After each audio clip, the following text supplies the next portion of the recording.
ತುಮಕೂರು ನಗರದಲ್ಲಿ ಇಡೀ ಜಿಲ್ಲೆಗೆ ಸರ್ಕಾರದಿಂದ ಕೊಡ್ತಕ್ಕಂಥ ಅನೇಕ ಸವಲತ್ತುಗಳನ್ನು ಇವತ್ತು ಸುಮಾರು 30,000 ಫಲಾನುಭವಿಗಳಿಗೆ ವಿತರಣೆ ಮಾಡಿದ್ದೀವಿ. ಇದಕ್ಕೆ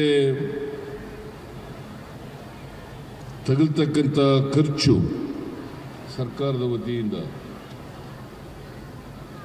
ಸುಮಾರು 657 ಕೋಟಿ 27 ಲಕ್ಷ ರೂಪಾಯಿಗಳು. 657 ಕೋಟಿ 27 ಲಕ್ಷ ರೂಪಾಯಿಗಳು ಮತ್ತು 30,000 ಜನರಿಗೆ ಇಡೀ ಜಿಲ್ಲೆಯಾದ್ಯಂತ ಎಲ್ಲ ತಾಲೂಕುಗಳಲ್ಲೂ ಕೂಡ ಸವಲತ್ತುಗಳನ್ನು ವಿತರಣೆ ಮಾಡಿದ್ದೇವೆ. ಇದರ ಜೊತೆಗೆ ನೂತನವಾಗಿ ನಿರ್ಮಾಣ ಆಗಿರ್ತಕ್ಕಂಥ ಬಸ್ ಸ್ಟ್ಯಾಂಡ್ ಅದನ್ನು ಕೂಡ ಉದ್ಘಾಟನೆ ಮಾಡಿದ್ದೇವೆ. ಅದಕ್ಕೆ ಆ ಬಸ್ ಸ್ಟ್ಯಾಂಡ್ಗೆ ದೇವರಾಜ ಅರಸು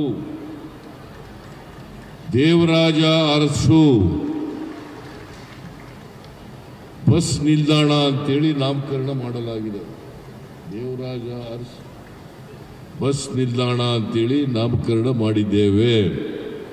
ಇನ್ನು ಮುಂದೆ ಈ bus stand Devaraj Urs bus stand, ಮಾಜಿ ಮುಖ್ಯಮಂತ್ರಿ ದೇವರಾಜ ಅರಸ್ ಅವರ ಹೆಸರಿನಲ್ಲಿ ಈ ಬಸ್ ಸ್ಟ್ಯಾಂಡ್ ಅನ್ನು ನಿರ್ಮಿಸಿದ್ದೇವೆ.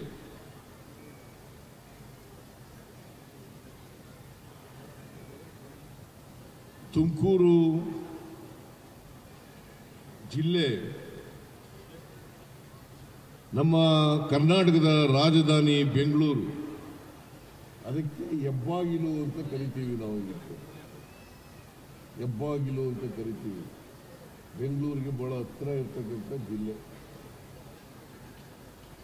ಈ ಜಿಲ್ಲೆಯನ್ನ ಅಭಿವೃದ್ಧಿ ಪಡಿಸಬೇಕಾಗಿರ್ತಕ್ಕಂಥದ್ದು ಯಾವುದೇ ಸರ್ಕಾರದ ಜವಾಬ್ದಾರಿ ಅಂತಕ್ಕಂಥ ಮಾತುಗಳನ್ನು ಹೇಳಲಿಕ್ಕೆ ಬಯಸ್ತಾ ಇದ್ದೇನೆ. ಬಹಳ ಜನ ಟೀಕೆ ಮಾಡ್ತಾರೆ, ಸರ್ಕಾರದಲ್ಲಿ ಹಣ ಇಲ್ಲ, ಗ್ಯಾರಂಟಿ ಯೋಜನೆಗಳನ್ನು ಜಾರಿಗೆ ಕೊಟ್ಟ ಮೇಲೆ ಸರ್ಕಾರದಲ್ಲಿ ಹಣ ಇಲ್ಲ, ಮತ್ತು ಈ 550 ಕೋಟಿ ಶಂಕುಸ್ಥಾಪನೆ ಉದ್ಘಾಟನೆ ಮಾಡೋದಿಲ್ಲ. ಯಾವ ಹಣ ಇದು? ಸರ್ಕಾರದಲ್ಲಿ ಹಣ ಇಲ್ಲ, ಸರ್ಕಾರದಲ್ಲಿ ಹಣ ಇಲ್ಲ,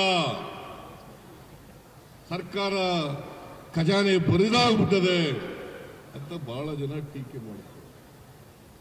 ಆ ಟೀಕೆ ಮಾಡೋರಿಗೆ ಉತ್ತರ ಈ ಕಾರ್ಯಕ್ರಮ ಇವತ್ತೇನು 657 ಕೋಟಿ 27 ಲಕ್ಷ ರೂಪಾಯಿಗಳ 30,000 ಜನರಿಗೆ ಫಲಾನುಭವಿಗಳಿಗೆ ವಿತರಣೆ ಮಾಡಿದೀವಲ್ಲ, ಇದೇ ಉತ್ತರ ಅಂತಕ್ಕಂಥದ್ದನ್ನ ಅವ್ರಿಗೆ ತಿಳಿಸ್ಲಿಕ್ಕೆ ಬಯಸ್ತಾ ಇದ್ದೇನೆ. ಟೀಕೆ ಮಾಡೋದು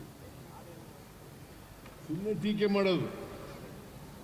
ಸರ್ಕಾರದಲ್ಲಿ ಹಣ ಇಲ್ಲ, 500 ಗ್ಯಾರಂಟಿಗಳನ್ನು ಕೊಟ್ಬಿಟ್ರು,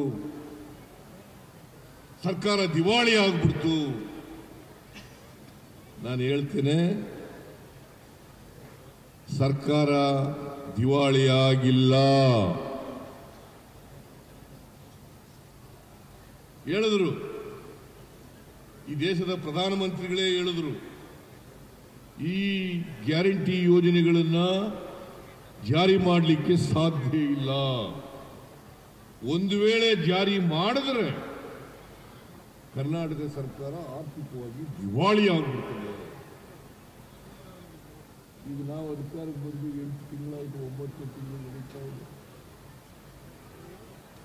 ಇನ್ನೇನು 2ನೇ ಬಜೆಟ್ ಅನ್ನು ಮಂಡಿಸ್ತಾ ಇದ್ದೀನಿ ನಾನು. ಆ ಬಜೆಟ್ ಸುಮಾರು 3,70,000 ಕೋಟಿ ರೂಪಾಯಿಗಳನ್ನು ಬಜೆಟ್ ಅನ್ನು ಮಂಡಿಸ್ತಾರೆ. 3,70,000 ಕೋಟಿ ರೂಪಾಯಿಗಳ ಬಜೆಟ್ ಅನ್ನು ಮಂಡಿಸ್ತಾ ಇದೆ. ಮತ್ತೆ ದುಡ್ಡಿಲ್ಲದೆ ಇಷ್ಟೊಂದು ಬಜೆಟ್ ಗಾತ್ರ ಮಾಡಲಿಕ್ಕೆ ಸಾಧ್ಯ ಆಗ್ತದೆ? ಇಂದಿನ ಸರ್ಕಾರ ಕರ್ನಾಟಕದ ಬಜೆಟ್ ಅನ್ನು ಮಂಡಿಸಿದ್ದದ್ದು 3,27,000 ಕೋಟಿ. ಈಗ ಮುಂದಿನ ಬಜೆಟ್ 3,80,000 ಕೋಟಿ ಅಂತಂದ್ರೆ ಸುಮಾರು 50,000 ಕೋಟಿಗೂ ಹೆಚ್ಚಾಯಿತು ಬಜೆಟ್ ಗಾತ್ರ.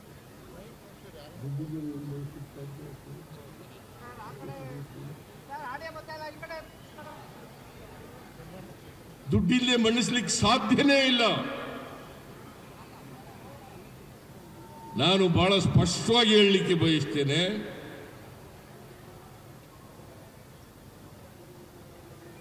ಈ ಗ್ಯಾರಂಟಿ ಯೋಜನೆಗಳಿಗೆ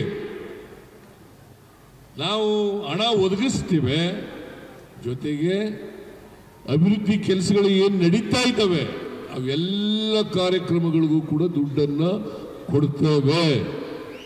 ಯಾವುದೇ ಅಭಿವೃದ್ಧಿ ಕೆಲಸ ನಿಂತಿಲ್ಲ ಅಂತಕ್ಕಂಥ ಮಾತನ್ನ ಬಹಳ ಸ್ಪಷ್ಟಪಡಿಸಲಿಕ್ಕೆ ಬಯಸ್ತಾ ಇದ್ದೇನೆ. ಈ ವರ್ಷ ಗ್ಯಾರಂಟಿ ಯೋಜನೆಗಳಿಗೆ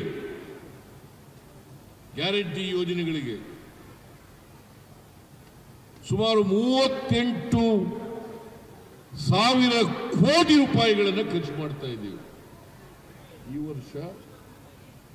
ಅದು ನಾವು ಮೇ 20ನೇ ತಾರೀಕು ಅಧಿಕಾರಕ್ಕೆ ಬಂದದ್ದು. ಆಗಲೇ ಈ ವರ್ಷದ ಬಜೆಟ್ ಮಂಡನೆ ಆಗೋಗಿತ್ತು. ಆದರೂ ಕೂಡ ಸಂಪನ್ಮೂಲಗಳನ್ನು ಕ್ರೋಢೀಕರಣ ಮಾಡಿ ನಾವು ಇವತ್ತು 38,000 ಕೋಟಿ ರೂಪಾಯಿಗಳನ್ನು ಗ್ಯಾರಂಟಿ ಯೋಜನೆಗಳಿಗೆ ಈ ವರ್ಷಕ್ಕೆ ಕೊಡ್ತಾ ಇದ್ದೇವೆ. ಮುಂದಿನ ವರ್ಷಕ್ಕೆ ಅಂದರೆ 24-25ನೇ ಆರ್ಥಿಕ ವರ್ಷದಲ್ಲಿ 58,000 ಕೋಟಿ ರೂಪಾಯಿಗಳನ್ನು ಕೊಡ್ತೇವೆ. ಆಮೇಲೆ ಇನ್ನೊಂದು ಮಾತನ್ನು ಬಹಳ ಸ್ಪಷ್ಟಪಡಿಸಲಿಕ್ಕೆ ಬಯಸ್ತೇನೆ,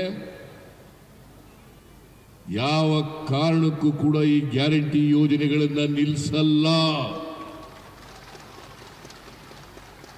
ಈ ಗ್ಯಾರಂಟಿ ಯೋಜನೆಗಳು ಮುಂದುವರಿತವೆ. 5 ವರ್ಷ ನಮಗೆ ಏನು ಜನ ಅವಕಾಶ ಕೊಟ್ಟಿದ್ದಾರೆ, ಈ ಅವಧಿನಲ್ಲಿ 5 ಗ್ಯಾರಂಟಿಗಳು ಕೂಡ ಜಾರಿ ಆಗ್ತವೆ.